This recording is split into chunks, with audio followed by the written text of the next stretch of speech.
Hello, everyone. Welcome to Dreams as Medicine. I just love this title because it seems so apropos. We will be talking a lot about why that is the case, of course, from both the neurospiritual perspective from Dr. Christophe Morin, who's a neuroscientist and consciousness researcher, and also from my perspective, I am Dr. Bonnie Bright, and I'm a depth psychologist and a soul-centered coach. And we both have a lot of experience with watching dreams and talking about dreams and teaching dreamwork. And so I think that this is going to be really powerful and interesting and exciting. So I'm going to turn the time over to you, Christophe, to launch us formally. Okay, thank you. There are many subjects that really get my juice going. And I have to say, though, dreams is certainly one that I find both fascinating and critical in our understanding, obviously, of consciousness. So what I want to do is set the stage on what is known, particularly about the dream's capacity to manifest at different stages of consciousness. And of course, in neuroscience, we pretend to know more than often we do, but at least we find that we can measure certain states of consciousness that are called dream stages. So I'll discuss that. Before I get into it, I want to explicitly describe this framework that I've written extensively about, which I call neuro-spiritual. My interest is in integrating neuroscience with spiritual wisdom so that I can understand and transform consciousness. Healing and specifically neuroplasticities are properties that are being discussed today quite extensively because they can indeed help us rewire many aspects of our behavior, of our thought process that we don't want to extend. So this framework is going to color all the descriptions that I provide to you today. The second part, and those of you who are attending for the first time may benefit from this very brief introduction. This is your brain. Yes, 2% of body mass, mostly water. You may think you have one brain, but in essence, we can really talk about the brain as three specific layers. I call the bottom part of the brain the primal brain.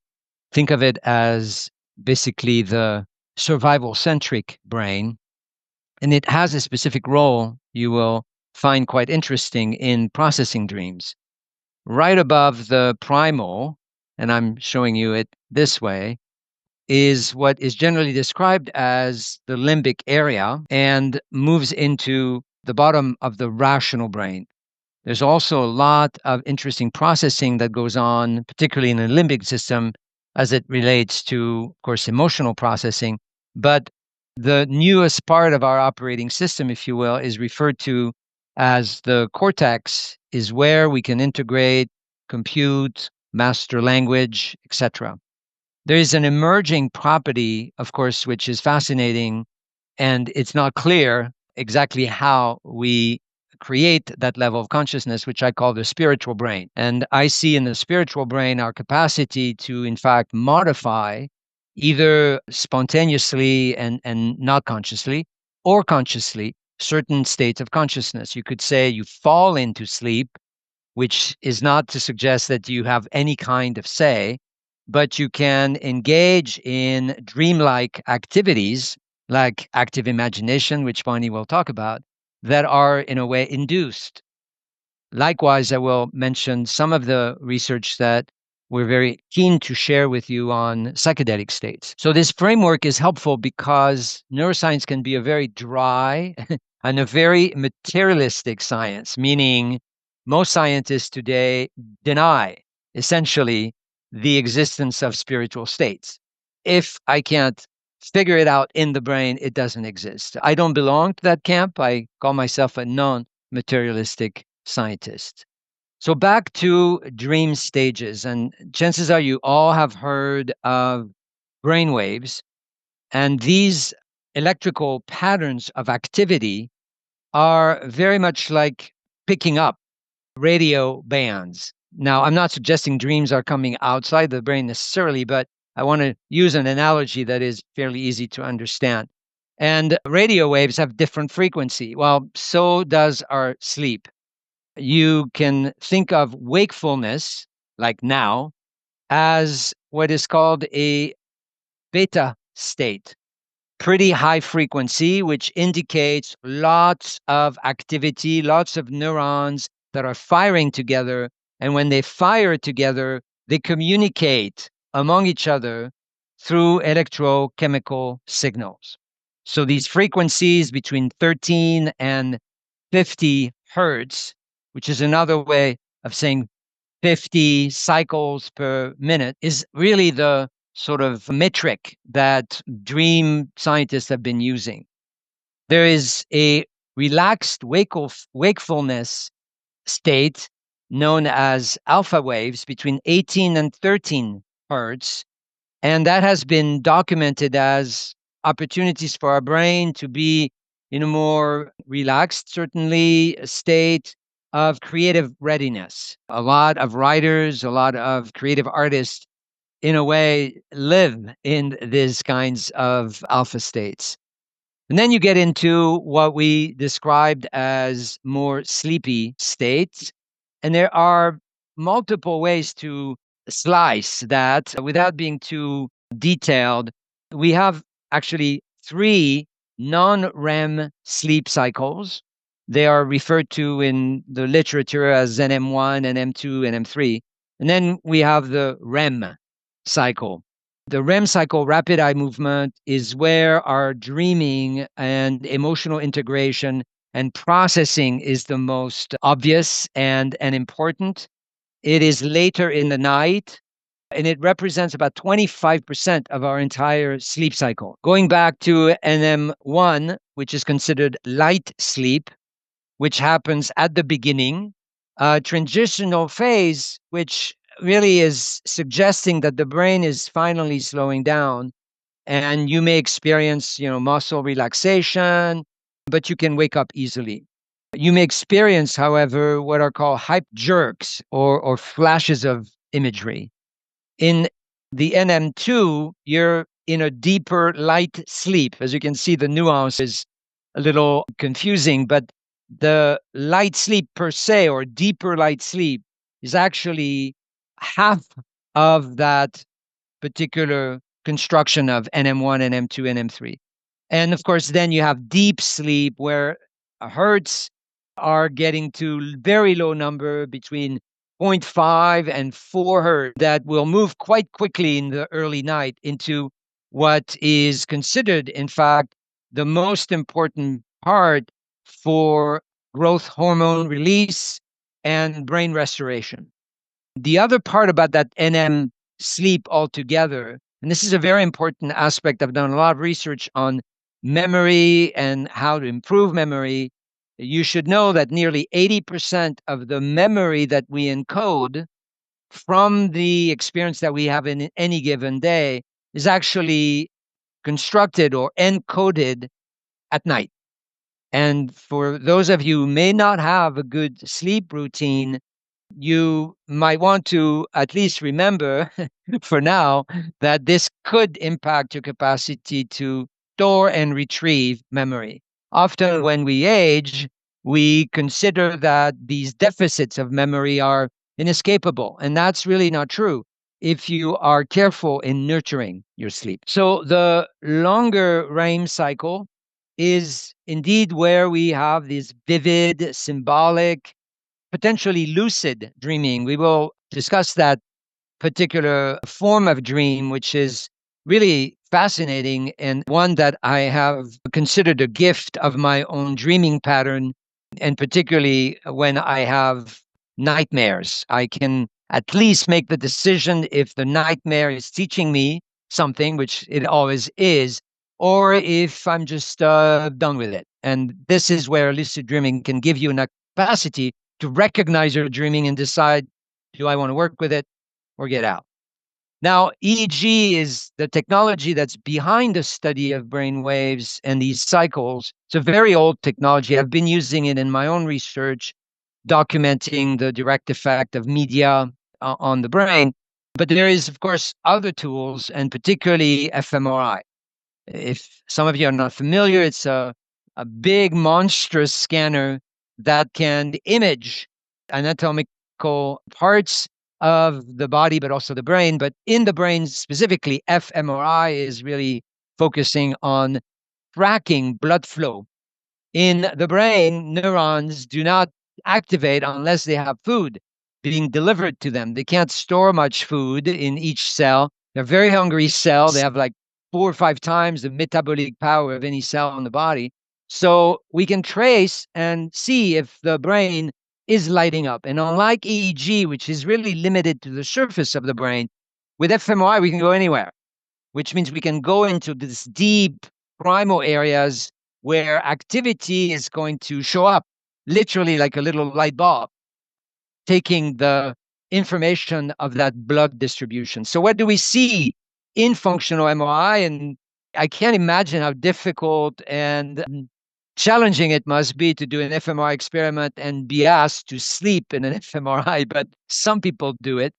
What we can see is activation of very specific areas, which are clearly of interest. Number one, activation of the back of our brain, which is where we have the visual cortex.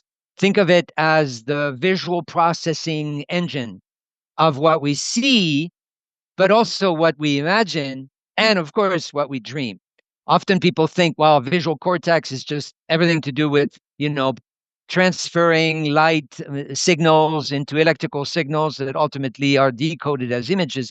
But no, it's anything that is considered symbolically transmitted into an image. And so activation of the visual cortex, of course, signals that there is a particular processing of visual imagery, which is why we don't hallucinate when we dream. We clearly have the capacity to create visual consciousness. The second aspect of visual activity is, of course, emotional centers.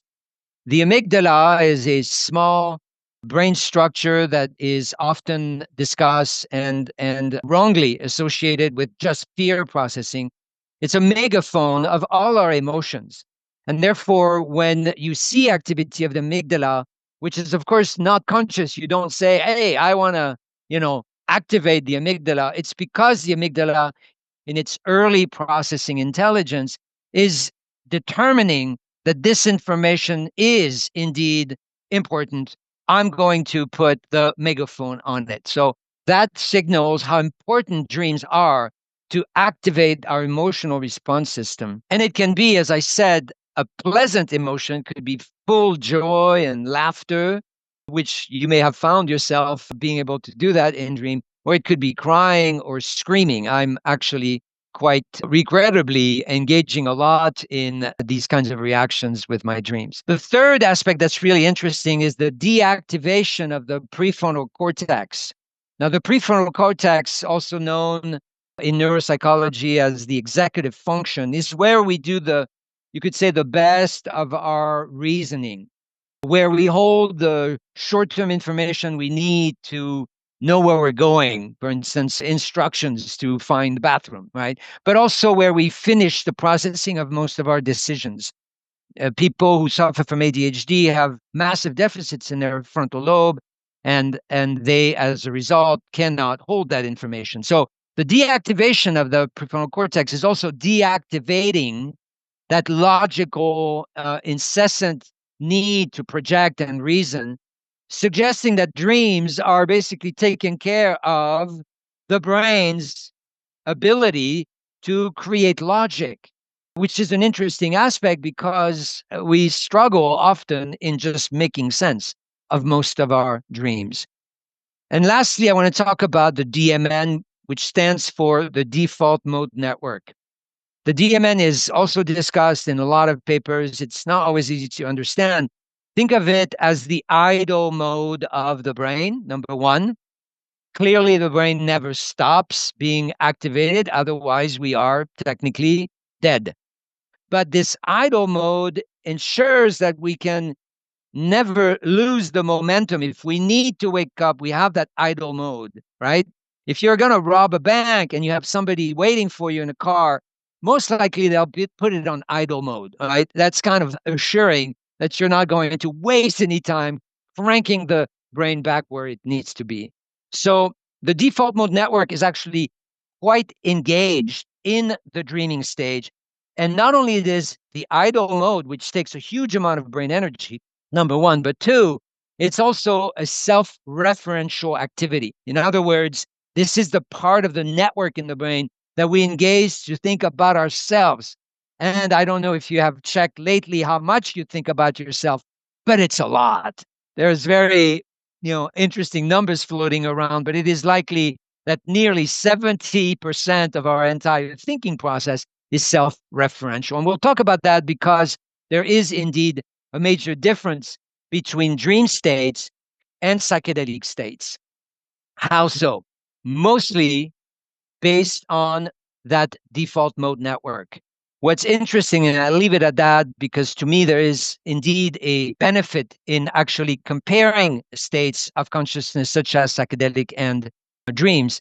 But the research on psychedelic is so intense right now, we can see that in most psychedelic experiences, the default mode network is effectively suspended, which may allow the brain to actually use more resources to make better sense of those states. So what I find interesting is dreams are certainly, I would argue as a neurospiritual, expert, if you will, that dreams are a little harder to crack in a way, to crack the narrative, to crack the logic because of these multiple dream states compared to psychedelic states. Bonnie, you can take it from here. Thank you. Yeah, so we're going to switch gears and kind of approach now from the other end of the spectrum, more of the soul-centered perspectives, which include, of course, transpersonal and Jungian psychologies, archetypal psychologies.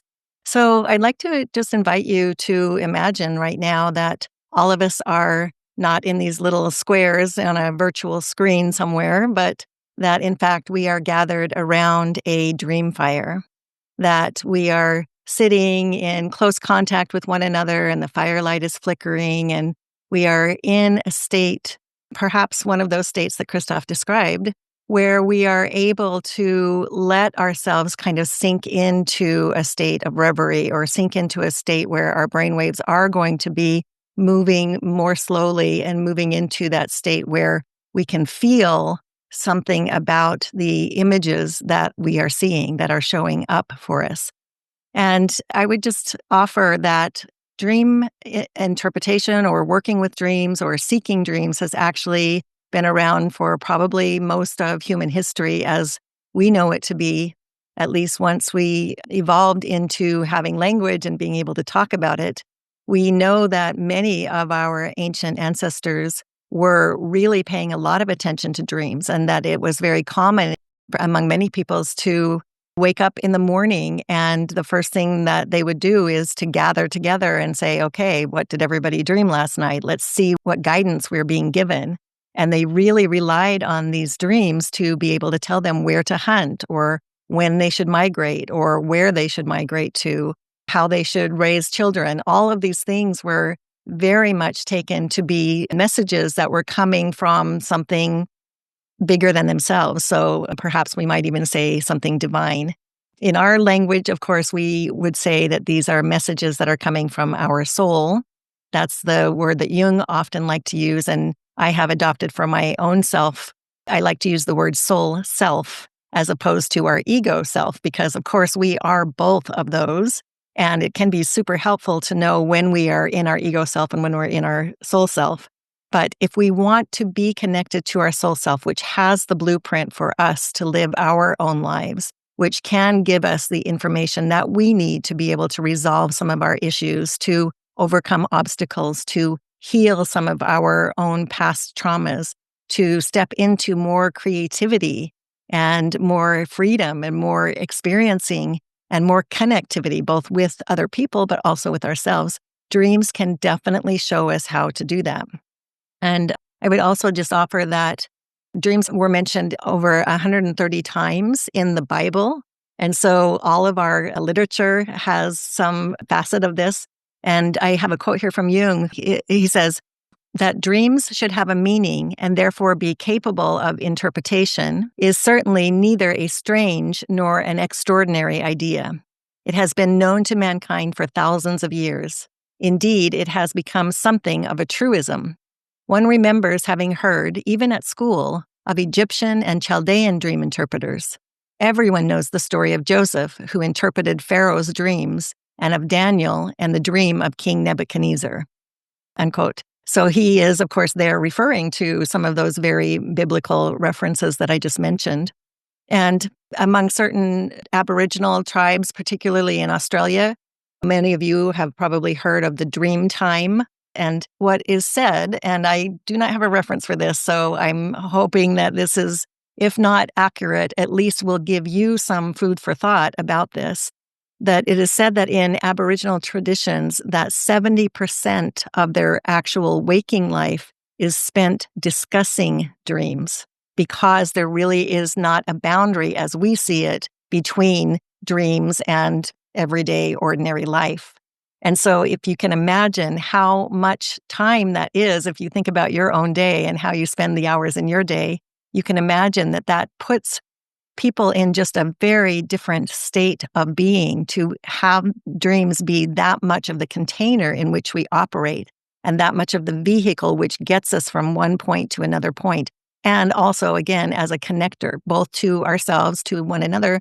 And also, I will bring in nature here because dreams are nature. They are coming from our very own nature and becoming the bridge, again, between our ego selves and our soul selves. And I just want to offer here, we're going to talk a little bit in a few minutes about different ways that we can work with dreams. But one thing that I have read in this really lovely book by Lee Irwin, basically what we understand is that among the Lakota or the Sioux people, that when somebody had what Jung called a big dream, and this is not a very creative title or label, I guess, for it, but all of you will know when you have had a big dream, as Jung called it, because it's something that really just stays with you. When you awaken and you know that dream, you remember that dream, it usually has some kind of an emotional quality to it. It's something that just feels very profound. And of course, we can understand that this is when we venture into those non-ordinary states of consciousness, including dreaming consciousness, we have a sense of how something can be related to soul.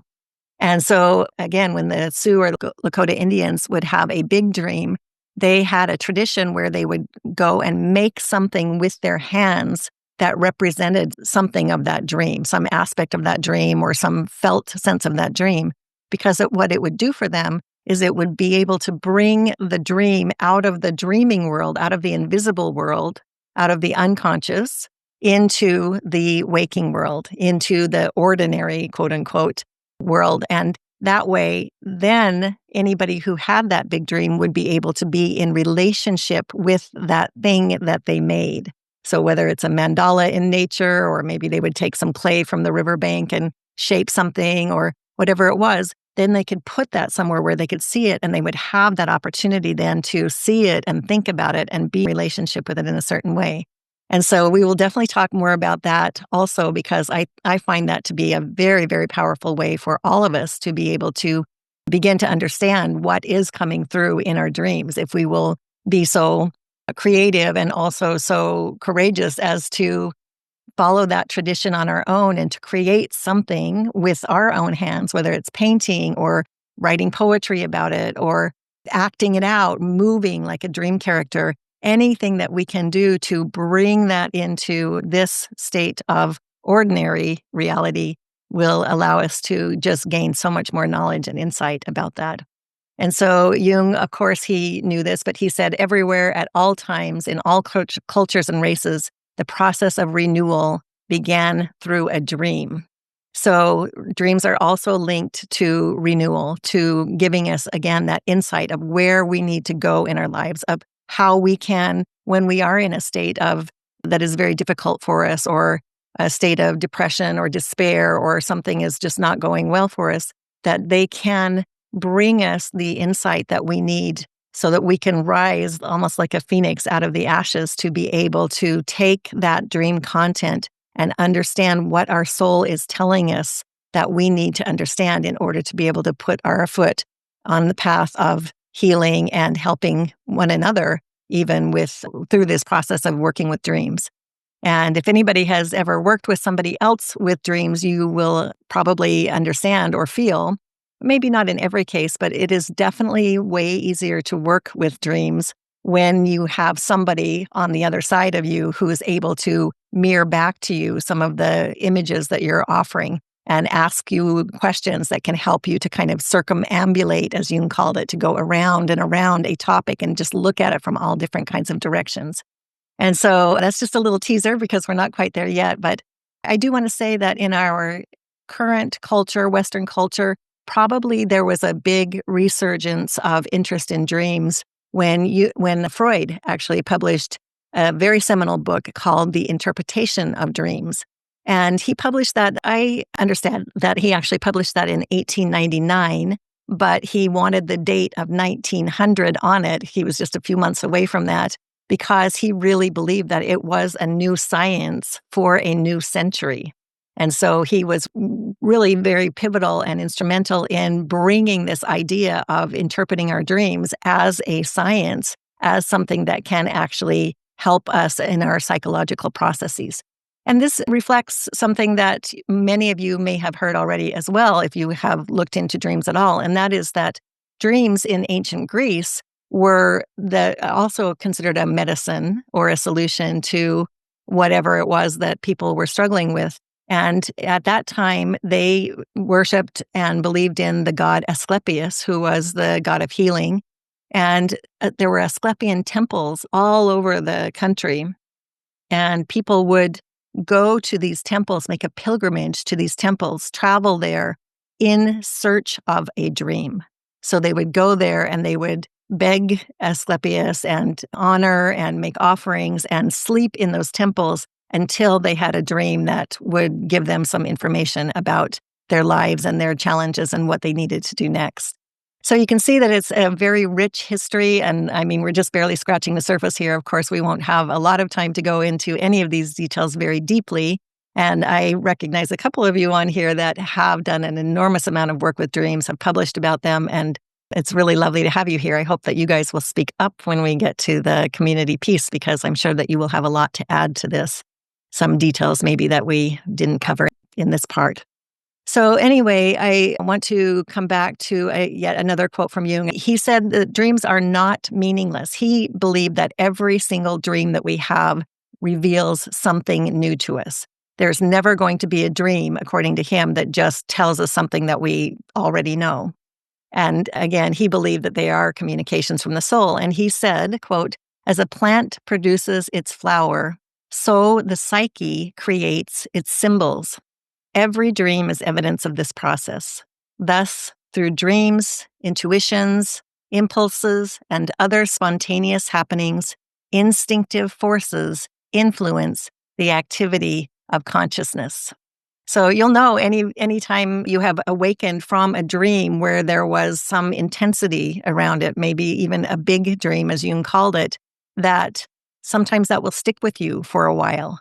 And in fact, Marie-Louise von Franz, who was a colleague of Jung and is quite well known also for her work with dreams, she said that we don't even need to understand our dreams. If we have a narrative or even just an image or a small scene from a dream, that goes to work on us below the level of our consciousness and maybe at the level of our consciousness as well.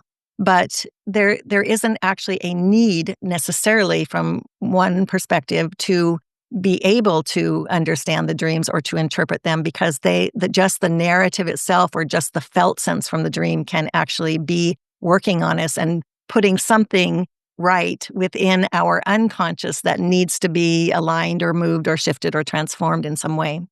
And so he really believed that we should be looking at images symbolically, because there is hidden meaning in those. And he was, of course, all about trying to elicit what the hidden meaning is, because it's something that was in our unconscious that is now being brought into our consciousness. And he believed that that was for a reason.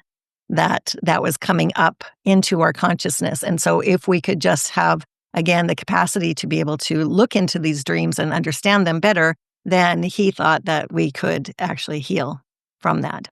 So it's no surprise then that big dreams or dreams of any kind are often archetypal, meaning that we can see a pattern in them. We can see figures like warrior or teacher or healer. Those kinds of patterns show up for us. They can look like themes for us.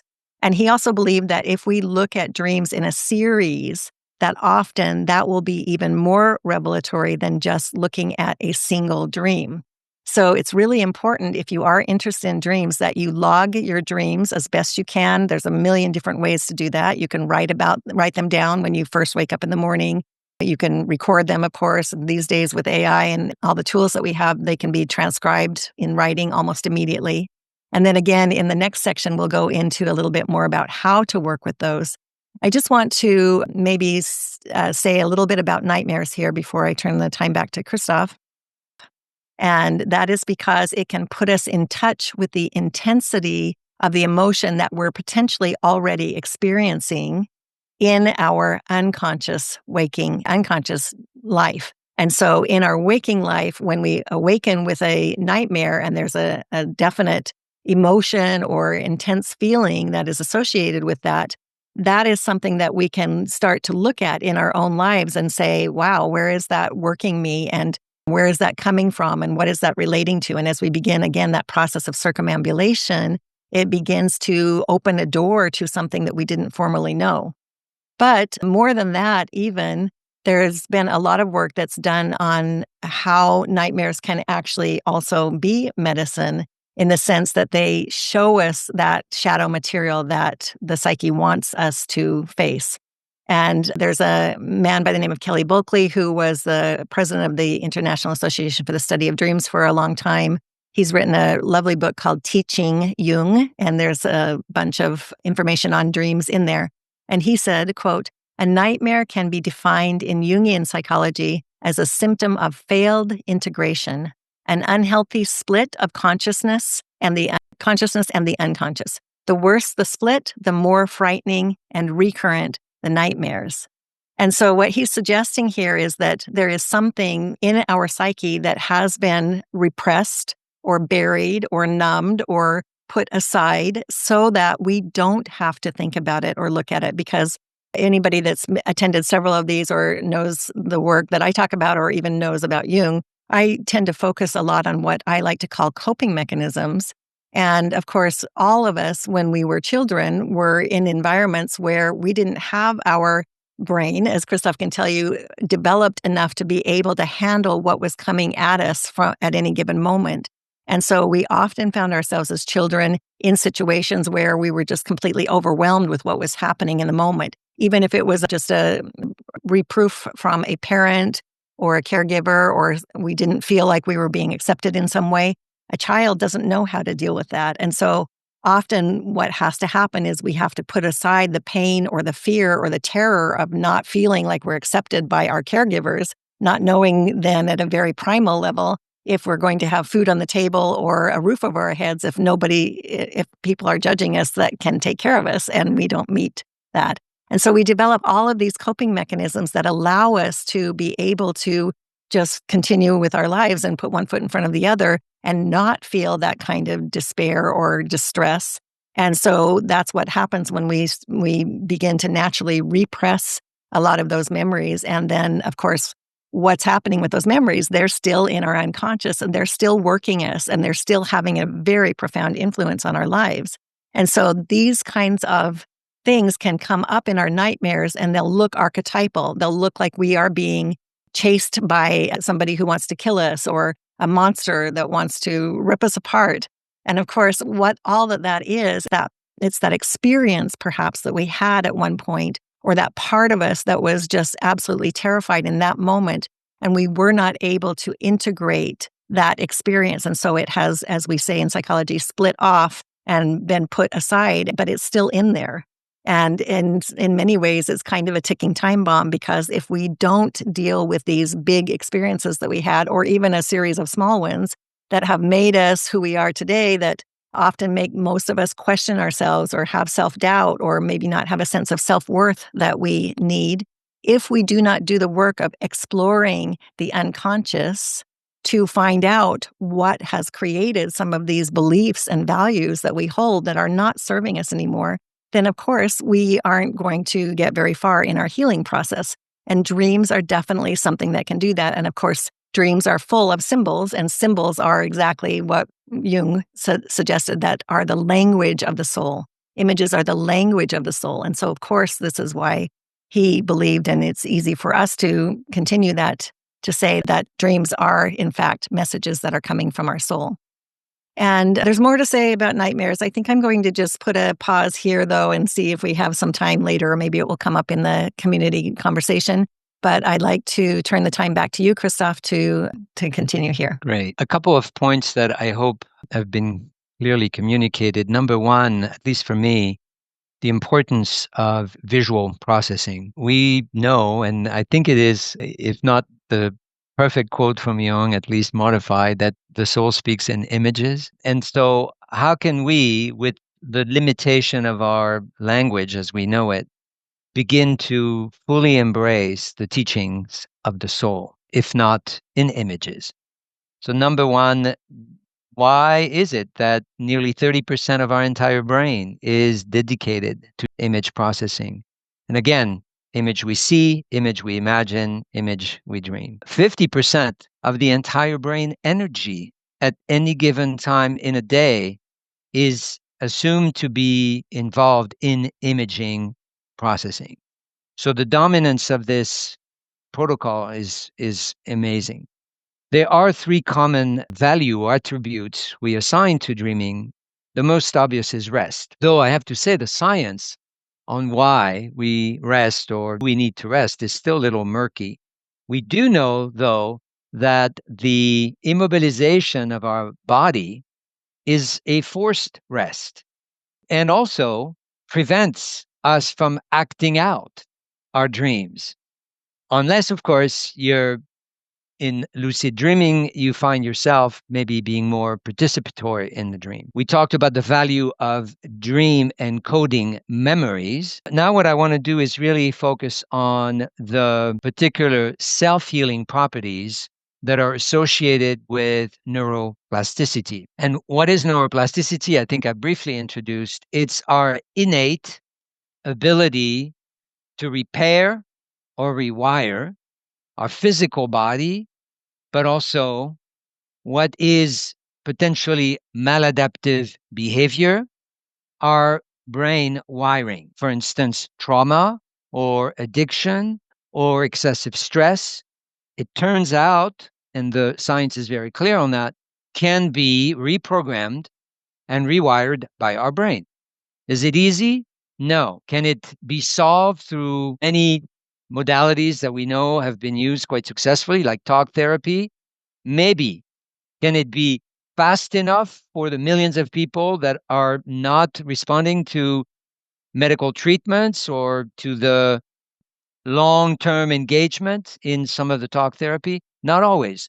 And so we're examining ways to work with dreams, to work with other modalities that can stimulate that neuroplasticity, those critical periods, as we call them in consciousness research, that have been examined, literally looked at when these experiments are done on, not on humans necessarily, but on rats. Meanwhile, the very impressive researcher, Dr. Ernest Rosie, most likely some of you know if you're already a dream researcher, wrote in his book Dreams, Consciousness, and Spirit about ultradian rhythm, which are biological cycles that repeat more than once in about 24 hours.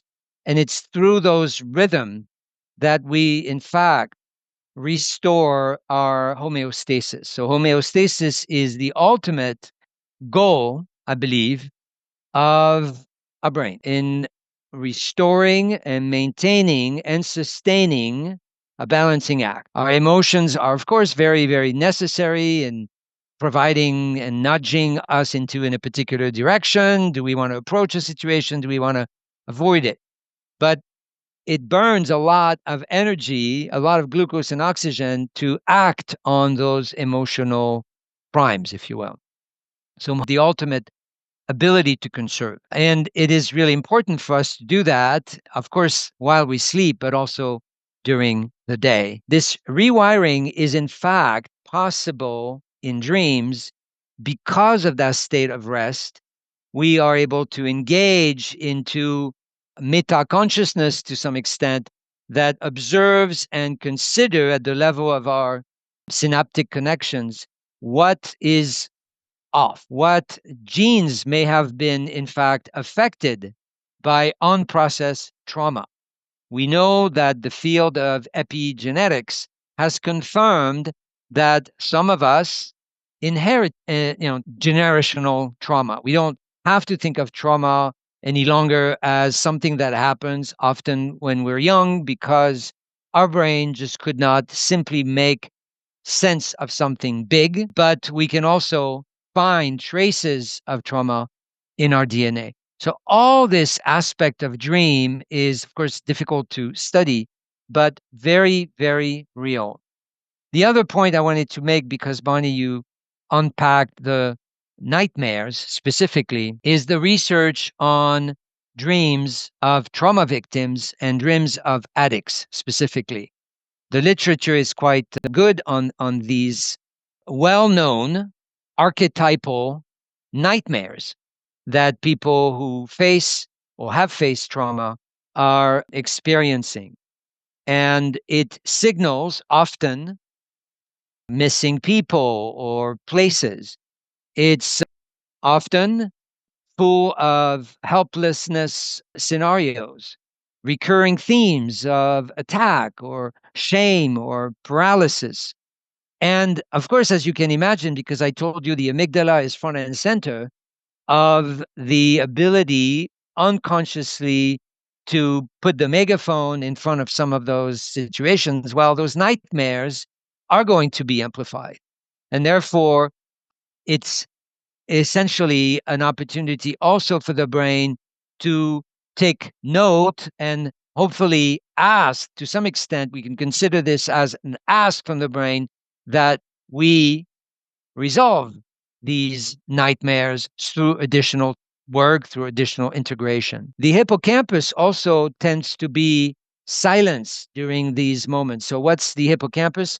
It's basically the long term hard drive of our brain. We need it, obviously, for restoring and encoding our biographical, story.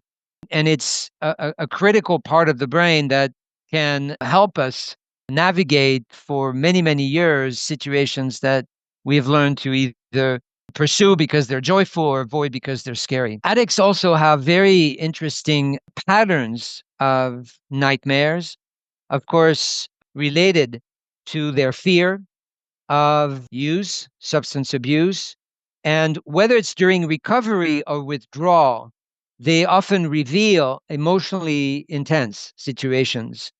But we can consider, I think, yet again, that they are portals for healing. And they are, in a way, a call for reprogramming those craving circuits. We have a lot of different systems in the brain, the reward system that is often associated with dopamine, of course, and we know that addicts especially have desensitized dopamine systems, which means they cannot handle those cravings. But dreams might be able to reinforce those teachings that we either don't want to face during our waking moment or cannot face during our waking moment. Because the central theme of this webinar is indeed the link between dreaming and healing, I think all these perspectives are really, really interesting. I've had a lot of recurring nightmares in my life, and especially plane crash nightmares or being completely disoriented in an airport, not being able to exit an airport, or missing my flights. Now, I should tell you that for 20 plus years, I was on airplanes all the time, around 3 million miles of travel to mostly conferences and speaking opportunities. And I never really took those signals, those signs very seriously until I sought a hypnotherapist. And through hypnotherapy, which I'd never even imagined could do anything to my brain, at the time I was actually much more of a materialistic scientist, I was able, in just a couple of sessions, to reframe what I did not fear traveling by airplane was to not fully understand what was happening in the cockpit, why we were not crashing, did air have mass, all these really, really rational considerations, is that it was also a temenos for me, a sacred space, if I considered it that way, to enjoy one of the most important things for me, which is reading and writing. And as soon as I train my brain to reprogram my interpretation of that fear as hiding, in a way, a gift of being alone in that airplane and enjoying all the time I have, it gradually disappeared. Now, I'm just citing this because it's an anecdotal piece of evidence, but I've talked to a lot of people that have managed to reprogram these recurring nightmares. I think I need to drink something. Bonnie, can you take it from here? Sorry. No problem. Yeah, so it's so fascinating when we start to look at the two sides of things and what's actually going on in our brains, but then when we can parlay that into this understanding of symbols, it really gives us the opportunity to use all the parts of our brains when we are working with dreams, because we can approach and understand from both of these perspectives.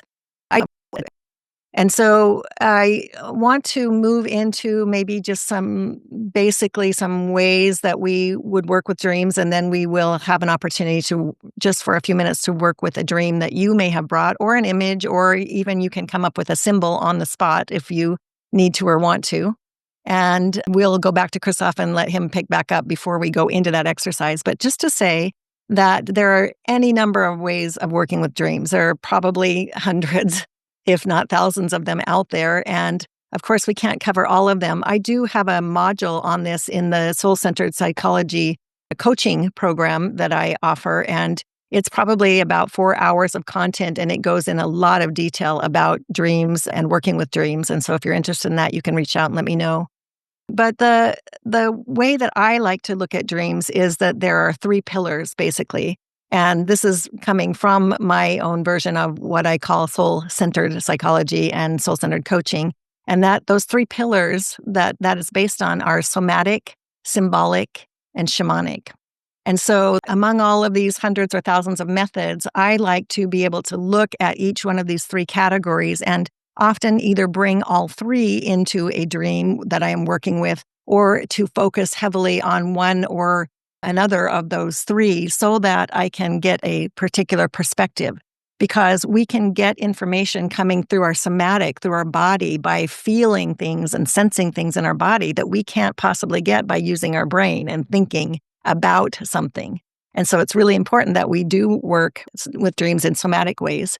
Symbolic is probably kind of a given for most everybody that's here, because Jung was so focused on the symbolic and working with symbols and images, but there are any number of ways to work with symbols besides just trying to figure out what they mean. Of course, one of his biggest ways of working with dreams was through what he called active imagination, and that is basically using your imagination to engage with one of the images or one of the characters that shows up in your dreams, and being able to interact with it, to go with it and do some activity with it perhaps, and especially to be able to dialogue with it.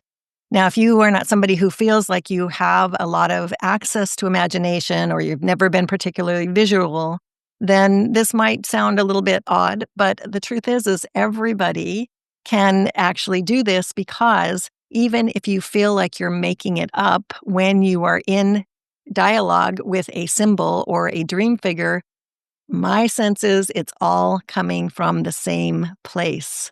Like, where is this coming from? If you're making it up and the character or the image is not actually speaking to you, of course, it's coming from the same place that the image came from in the first place. And so, it gives us a lot of leeway to be able to really move into these spaces and just see what happens. And we can kind of make it up as we go. There really isn't one set script that you have to follow in order to be able to understand dreams. In fact, I often like to be able to bring multiple different perspectives and ways of working with it, which is why the somatic, symbolic, and shamanic perspectives are very helpful. I'll say more about the shamanic techniques, but basically those do involve ways of entering non-ordinary states of consciousness, as Stan Grof calls them, being able to access some of those brain states that Christophe has mentioned.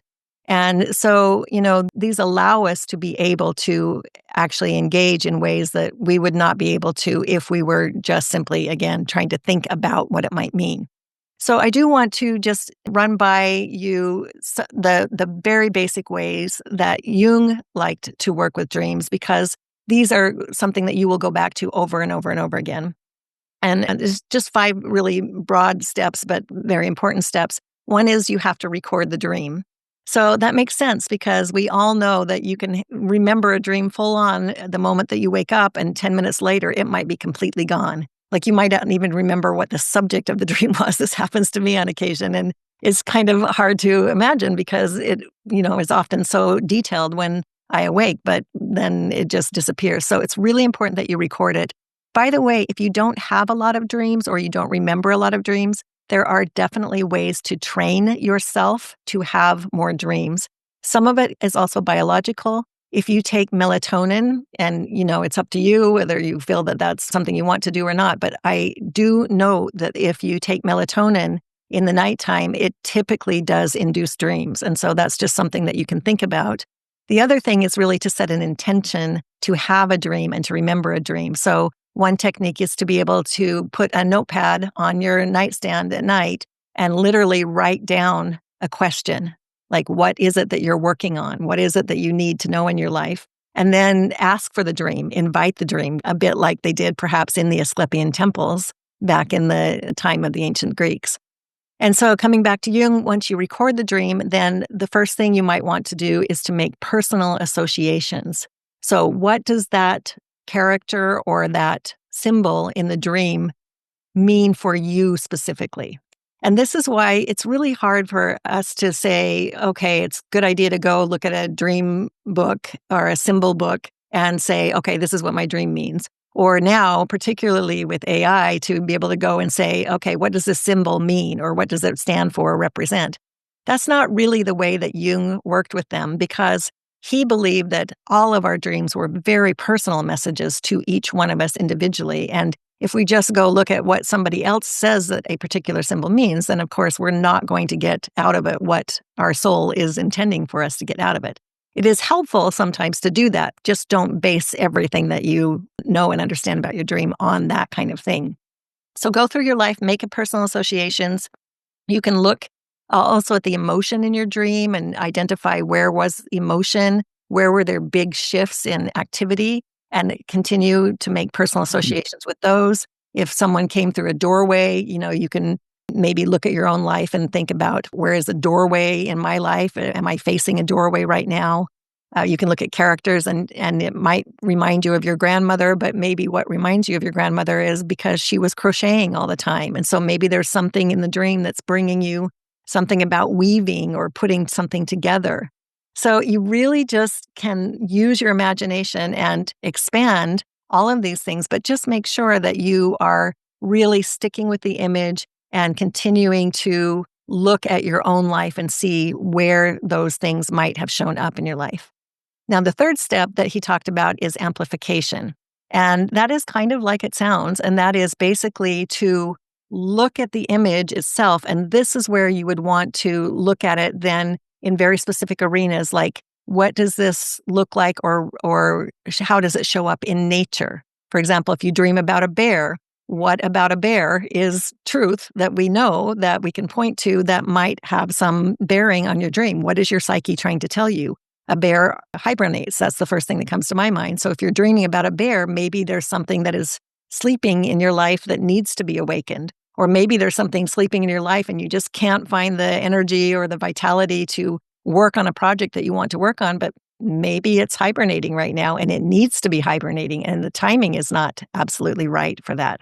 So again, I can make these kinds of associations because I've been doing this for a long time. If this sounds like, wow, how did you get there from here?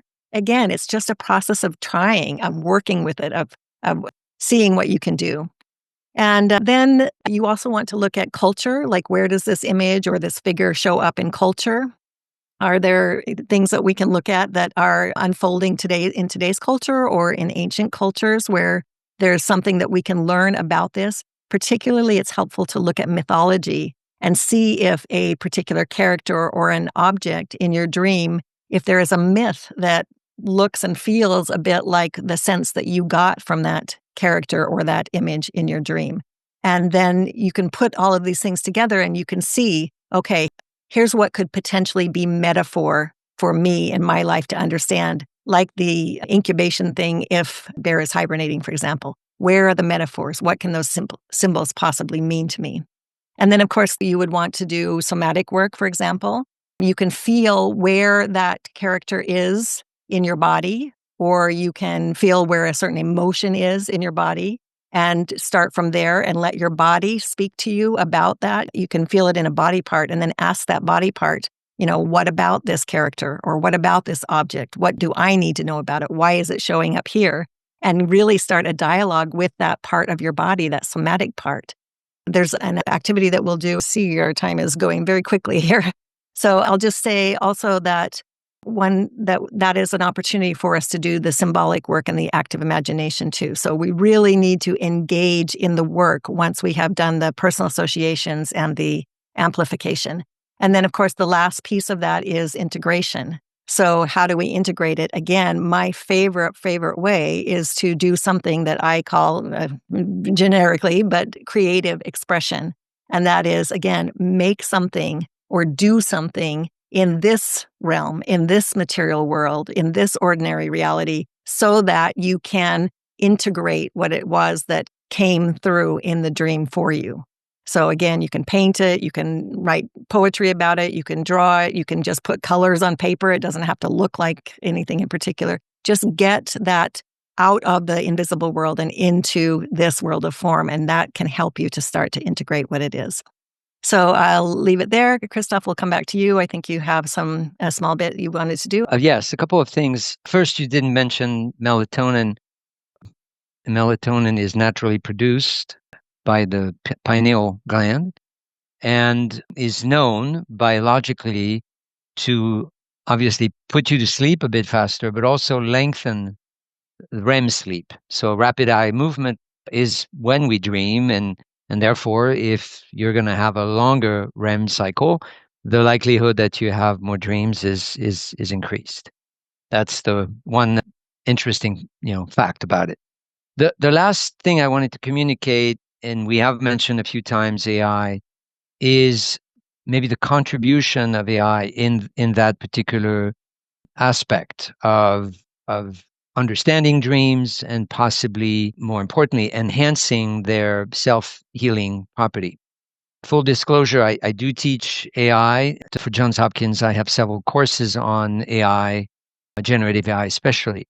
What I find quite interesting is, of course, this pursuit, which is still in early stage, of decoding and visualizing dream content. Of course, I recognize that some people may not be comfortable at all, but I'm really talking about the kind of studies where people accept and consent to these experiments. So, as I have introduced fMRI earlier, it is probably one of the most promising technology. Researchers, for instance, in Japan, have been able to train AI to link visual patterns to specific categories, such as animals, buildings, or landscapes. And really, what we're talking about is people in fMRI dreaming and an AI code, basically, being able to create some sort of interpretation of the semantic categories in which these dream energy patterns are falling. It's specifically interesting during, of course, the REM cycle. It doesn't show you exactly what's going on, but it can show you blurry outlines of people, of objects, and of animal. It's like a dream through frosted glass, if you will. Now, the technology, in case you haven't noticed, is fast and furiously changing. And therefore, I do think that at some point there will be probably much more into this. We can also, of course, use AI for not so much translating or interpreting, but recognizing patterns, threads.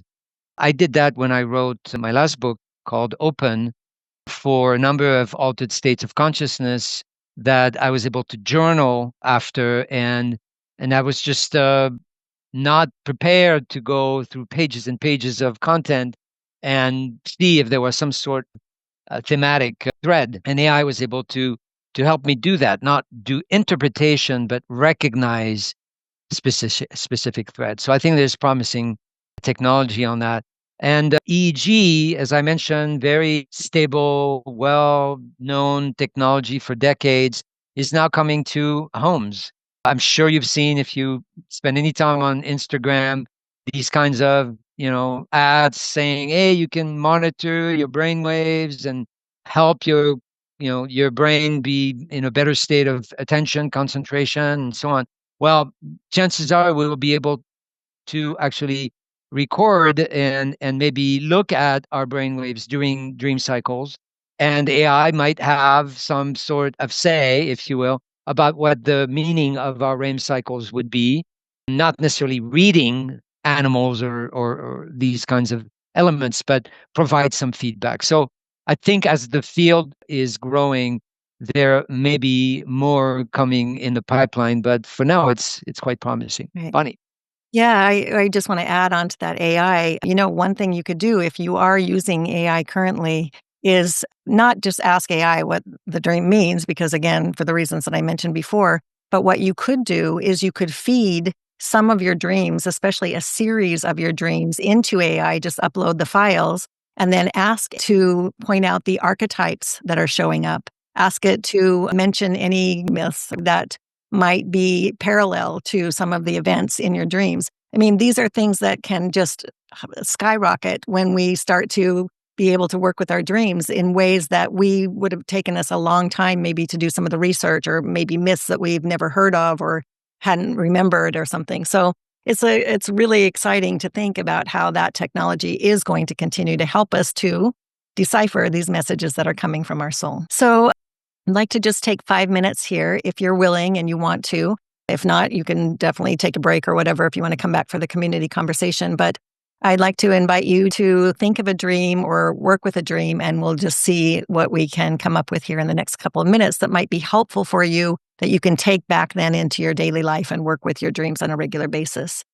So as we do this, if you feel comfortable, you can just start to let your body settle, noticing your sitting bones in the chair beneath you, letting yourself just take a deep breath here and let the breath kind of help your body to arrange itself in a way that feels right for you. And if you're willing, you can perhaps imagine that you are now looking at a big white screen in front of you. And if this is easier with your eyes closed, of course, you're invited to do that. You may, on this big white screen, as you're sitting here looking at it, start to notice colors and shapes that are starting to emerge as you begin to call to mind a scene from a dream that you have had. And this could be just a character or an image. And if you don't have a dream, it can be any character or any image. Again, we don't differentiate what's coming from the unconscious. So whether you're getting it in a nighttime dream or you're getting it now, I would offer that it's still very important. So as you begin to watch this scene on this screen in front of you, just noticing how one figure or one image stands out to you. And as you see this image or this figure in your mind's eye, just notice details about it. Where is it located? What's the setting? And what does it look like? Just notice any details that you can. Use your mind like a lens, your mind's eye, to zoom in and look at textures. Really let your mind's eye drink in the colors, noticing ages or irregularities or details that make this item unique or this character unique. And again, If you feel like you're making it up and it's not exactly what you saw in the dream, that's perfectly fine. Notice how the character moves or how the object could be moved or could be used. And what's the mood or the feeling that you get from interacting or watching this item or this figure? And you might want to even now reach out and just with a hand in your mind's eye, gently offer a hand to the character, or perhaps to stroke the surface of the item or the object that you're looking at. And just notice how it responds or they respond. And notice how you feel when you do that, especially if it responds or they respond. And then taking a deep breath, if it feels okay for you and safe for you, allow yourself to become the dream figure. You might imagine stepping into the body of the figure or the object itself. How does it feel, in other words? How do they move? You might want to just experiment really gently within your own body and just kind of get a feel, just almost imperceptibly, of how it feels to be them or it. What is its purpose or their purpose? And now looking out of their eyes or through the object, how do they see you? What do they notice about you? And now I invite you to reverse this process. So stepping out of the person or the dream figure or the object. And then, if it feels right, again, imagine inviting that dream figure or that object into your own self, into your heart or your body. And how does that feel? What do you notice? Is there anything that had to shift inside of you or did shift inside of you when they stepped in? What gift or what insight is available to you right now through this? And now you might want to ask in a dialogue form, why have you come? What do you want me to know? What medicine do you carry for me? And so wherever you are in this process, you can always write down, but just coming slowly now, gently, returning back to our ordinary waking consciousness, bringing your awareness back into the room where you are, maybe gently wiggling your fingers and toes, and just thinking about or wondering about, what did you learn or feel? What medicine was offered to you? What was your experience like? So just to say, again, dreams are not just entertainment. I think that's pretty clear. They are definitely initiatory messages coming from our soul. And so to engage or work with dreams is to step into a sacred relationship with the invisible world, with our soul self, with that unconscious that has so much to offer us through a blueprint that can show us where to go and what to do and how to do it. So with that, I'd like to open for whatever comments, questions, conversation. Really appreciate you guys that show up live, because this is where the fun happens. And so if you have questions, you're welcome to type them into the chat or to raise your hand and just speak. Paul, welcome. It's so good to see you here. If you'd like to just speak, feel free. That would be great. Yeah, thank you very much, Bonnie and Christopher. You really put this in such a great context, great cultural context.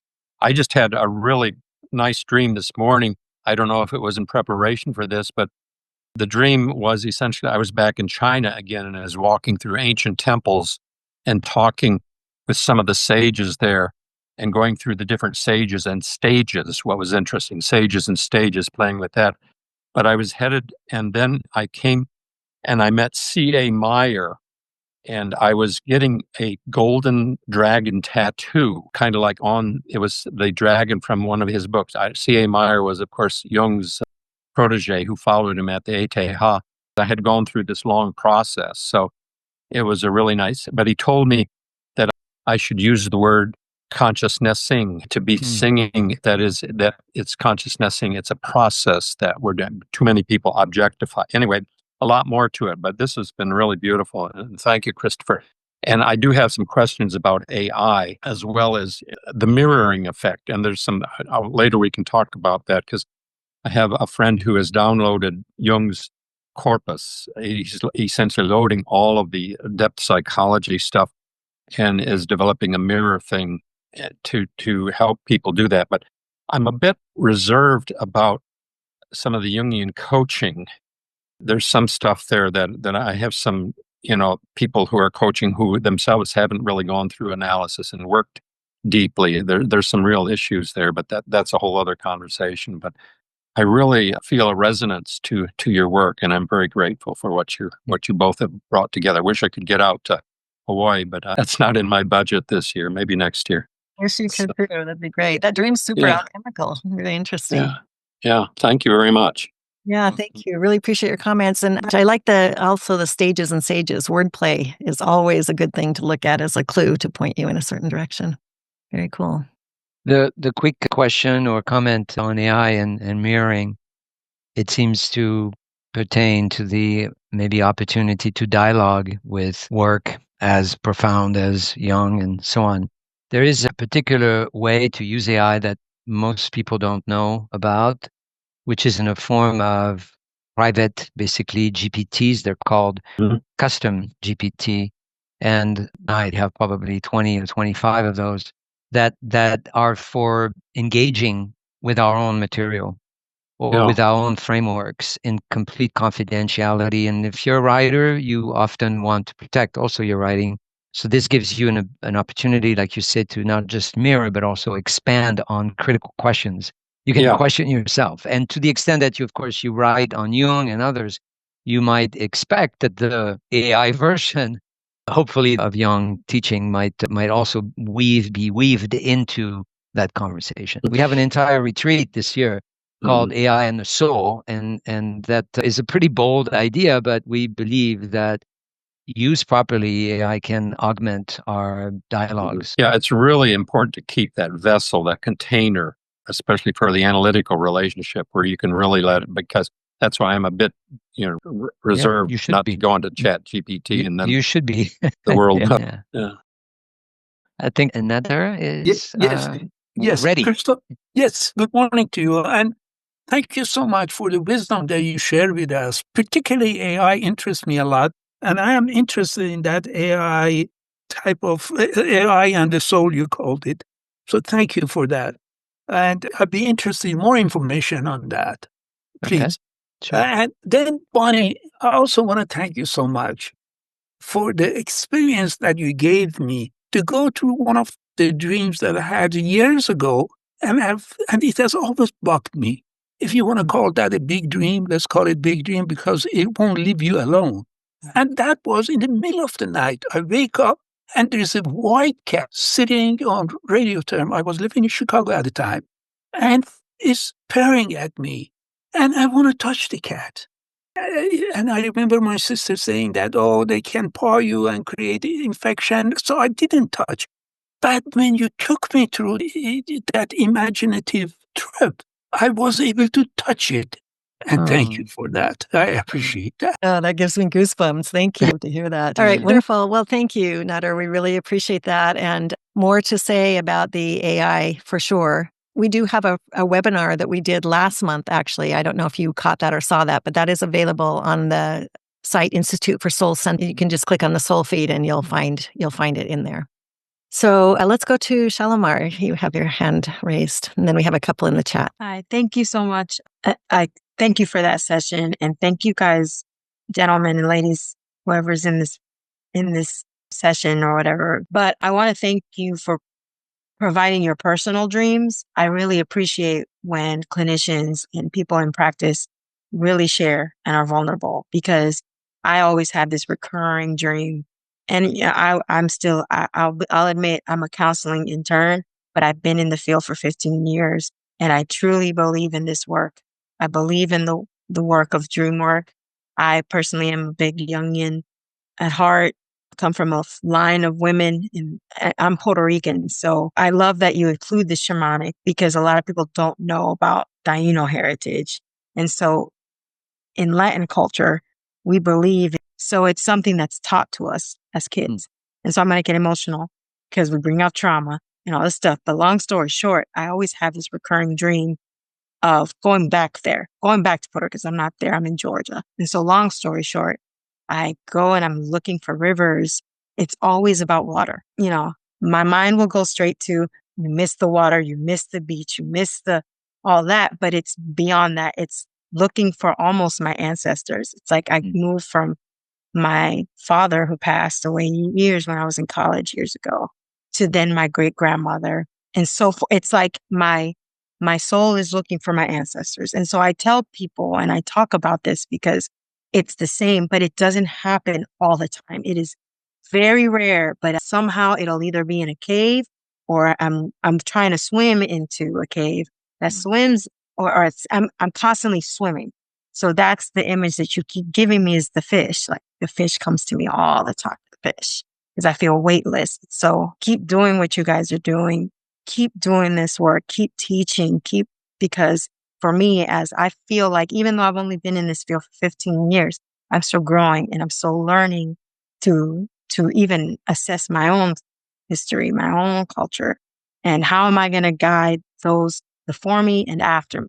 Because I'm working with adults, elders, children, families, couples, and a lot of people still are very hesitant to address shadow work, Jungian work. We're diving, and I love that you incorporated trauma and addiction because that's a whole other facet that people don't understand can come up, especially when you're taking medication. So Christophe, thank you for clarifying, especially for me about melatonin, because I just don't have the best experience with melatonin, but it's good to know for those who do and other medications. So how it's so important to also ask clients, what medication are you taking?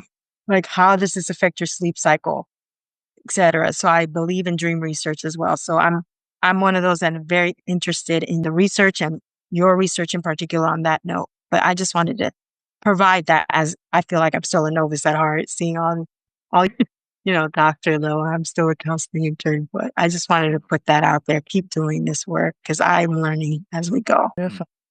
Yeah, thank you. I love that you brought that in. Thank you so much. It's really resonating with me about the water and the ancestors because I was going to share a dream in the lecture part and didn't have time. And one of the few, maybe 2 or 3 dreams that I've ever had in my life where I woke up crying, literally with tears on my cheeks, was when I was walking down a stream bed and there was just a tiny little trickle of water in the stream bed and everything else was dried up. And I saw something that caught my eye and I bent over and picked it up. And it was a locket with like a picture of an ancestor, an antique, one of those old style, hair and all that. And there was one of those ribbons below it. And it said, Sarah, silence. And I had no idea what that meant, but the emotion that came with it was so profound. I started looking into my ancestry because of something that was triggered through that. And I discovered a woman in my ancestry who was named Sarah. And because of her life situation, and I had some stories about that, some understanding about that, because of some genealogy that had been done in my family, that she did not have a voice at all. In fact, she was almost crushed in her experience of life and had lost a lot. And it really turned me into a new way of looking at myself and where I had lost my voice in my life or where I was not speaking up and was not supposed to. And that had a profound impact on my whole entire life since I had that dream maybe 15 years ago. So it can be very profound. And so the water and the ancestors, I mean, we can't make this stuff up with our ego minds, you guys. It's coming from somewhere and it does have meaning for us. All we have to do is the work to just be with it. So thank you. Beautiful that you brought that in as well. And we were all where you are someday. We're, at one point. So just keep going. We're all still learning. Let's take a quick look at the Yeah, I am looking. chat. Mary Ellen, thank you so much for sharing this. I really appreciate it. We've been connected on social media for a while and I recognize your name and it's just lovely to have you here. Thank you so much for coming. If you don't mind, I'd like to read it just so that everybody can hear it and especially those on the recording. We'd just like to share an image. Psyche is often portrayed with a butterfly in the corner of a painting. Butterflies, if you look away in the garden, will disappear. It's good to remember this when waking from a dream. Write the dream down before you get out of bed or it will fly away. Mm. Love that. Mhm. Brilliant. That's such a great image. Thank you so much. Excellent. Raven. Yes, Raven. So you said you'd like to learn how to use these practices in coaching. I can tell you a thing or two about that. I developed this entire program. You probably know of it since you're asking the question. It is currently supposed to be a year long for 6 modules, and then there's a second year advanced certificate for another 6. I am in the process of revising that a little bit because I'm just finding that it's a lot of material and it's taking people a while to get through it, but everybody is changing very drastically in that process and has appreciated it. And I've allowed them to just kind of take more time, which is great because of the transformation that's happening. But it's not working very well as a certificate program that's supposed to be finished in a year. So I'm revising that. I'm making the individual modules more available for somebody to just take as a one-off. And then if you want the certificate, we can work that out with a different format. So yes, the answer to your question is yes, there are definitely really great ways to work with this in coaching. And yes, there is some material available. And yes, if you want to do the whole program, we can definitely talk about that. So please reach out to me. You can do that I can put my email in the chat actually. And then you'll have that, and anybody is welcome to email me. It's great to have you. Thank you. Question on the dreams in elderly. I'm not aware specifically about that, but I think it's a great research question, specifically because of what I said earlier. There is a known risk of both memory disruption through sleep disruption. I mean, it is well established that as we get older, our sleep can be a little more challenging, which is why nurturing and certainly paying attention to all those things we already know are not good doing before sleep, drinking alcohol, reading your iPad in full light. I mean, we all know that, yet we continue to do it. So let's take care of the basics. But as far as patterns of dreaming, and I'm really convinced that we can stay bright and stay in our brain at any age if we pay attention to it. Yeah, thank you. I noticed, Raven, that you just offered one more comment. So again, I'll just read it here. I've been working with trying to access the parts associated with a chronic pain experience I'm having. I met an image of a young girl in today's practice who provided me with deep emotional information. That's really amazing. This is how it works, you guys. It just takes a moment of that breakthrough, and all of a sudden you just get this flood of information, whether, language or felt sense or whatever it is. And so really, that's such great validation. Thank you for sharing that. Really appreciate it. All right. Oh, we have one more here I didn't see. We are going to wrap up in just a moment formally, but Deborah's offering, my latest dreams was a nightmare. 2 women from my past were there. I was trying to escape, and no one is supporting or helping me. I'm a C PTSD. I'm not sure what the C is actually. Yeah. Complex. Thank you, Deborah, for coming on. Do you want to say anything more about that? Well, last week I went to Sedona, Arizona, actually on a healing journey, dealing, directly with my the trauma held in my body, somatic pain, body pain, and I saw while I was there that I was having nightmares every night. And I mean, because I was dealing with nightmares, trauma. So I was willing to look at anything, but it was just interesting how I was having nightmares instead of having these wonderful dreams. So therefore, I know I'm working through not a theme of not having support in my life. And so the word complex PTSD means it wasn't just a one-time event. So I'm on a healing journey, and I'm really happy to have found this group.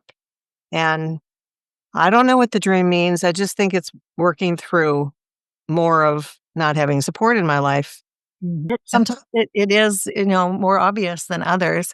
The part that I didn't say when I was talking about nightmares is that there's a Jungian analyst by the name of Donald Kalshed. Most of you have probably heard of him. Anyway, he talks a lot about nightmares and how tormentors in our nightmares as an inner system of self-care.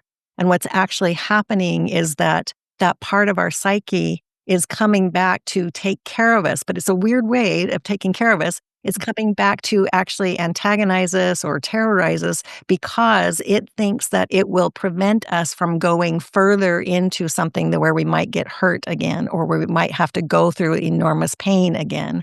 And so in many ways, he's looking at that as a defense mechanism where your psyche is trying to protect you. And going into trauma, we know, all of us, we don't want to continue to traumatize somebody who's already had a lot of trauma. It's very easy for that to kick back in and happen. And so, you can see where your psyche is absolutely just brilliant, that it would be trying to distract you by, almost repeating something that is not very helpful for you. But again, it's its way of thinking that it's protecting you. So it's a little more complex than that. I'm not sure if I've done an excellent job of describing that, but if you're interested in his work, you should definitely look into it.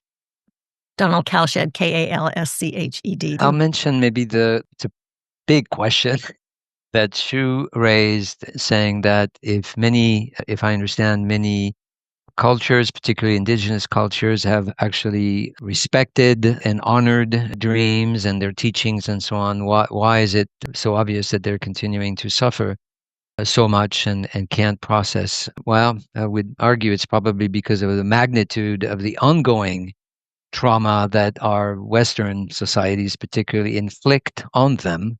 Last year, we spent a month-long special program in Peru, and we immersed ourselves for a month, which is a big part of the subject of my last book. And we do see how amazing they are in listening to the jungle and engaging with their dreams and so on.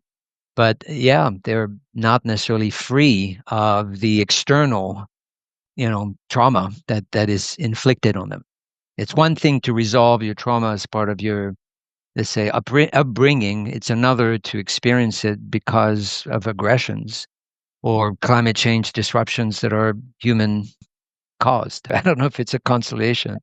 It's a sad reality. I would agree with that. And also, just coming back to one more thing, Deborah, before we move on to the last comment here, you're saying that there were these two women from your past who were there, and you were trying to escape, and there's no support. So for me, coming from this lineage of Jung, who looked so much at the masculine, feminine, that we all have both parts of that in ourselves, there might be something that's calling to you from the feminine that is longing for you to support yourself in. In other words, to connect with the feminine part, which is the receptive part, the still part, the connected part, to connect with yourself more, to be in that space of incubation or meditation and healing, and not to abandon yourself. Can't escape, right? But to actually be there. Just a perspective that I might bring in there that you might want to look into if it resonates with you. Yeah, it does. Thank you. We've posted a number of things. We have multiple sites where you can learn more about our retreats, but the retreat center we own and operate is called Mentis Soul. So at mentissoul.com, you'll see the space, but also programs. And that will send you directly to soul-centered psychology and coaching, where you can find all the program information for Bonnie's certificate in soul-centered psychology and all the podcasts and webinars and posts. All right. Thank you so much, everybody. Wonderful. We just really love doing this work, and we love doing this work with other people who also love doing this work. So, that's what a community for me is about. And boy, do we need community more than ever these times. And so it's just really wonderful to have you all here. And if you're listening to the recording after the fact, you're also included, of course. And so we hope to see you at some point, either in person, live in Hawaii at a retreat, or here on one of these that we will continue to do at least for the rest of the year. And more importantly, have good dreams. Lots of love to everyone.